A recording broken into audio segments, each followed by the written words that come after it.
किसी गांव के कोने पर एक पुराना खेत था जहां फसल हमेशा मुरझाई हुई रहती। लोग कहते थे कि उस खेत पर एक बदरूह का साया है।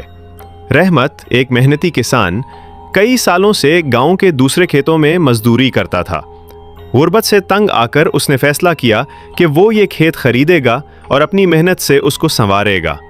गांव वाले उसे रोकते रहे, रहमत, ये जमीन मनहूस है, यहाँ रात को कोई नहीं जाता। लेकिन रहमत ने उनकी बात पर यकीन न किया। रहमत ने खेत में काम शुरू किया।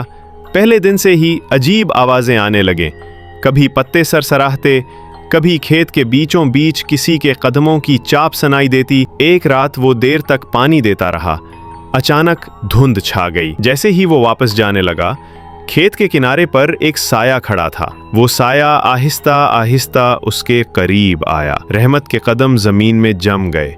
साया करीब आते ही बोला, ये जमीन मेरी है, तुम यहाँ क्यों आए हो? रहमत ने कांपती आवाज में कहा, मैं सिर्फ अपनी रोजी कमाना चाहता हूँ। साया हंसने लगा और उसके पीछे की फसल आहिस्ता आहिस्ता खून की तरह सुर्ख होने लगी। रहमत भागने लगा, लेकिन खेत के दरमियान जमीन दलदल में बदल गई।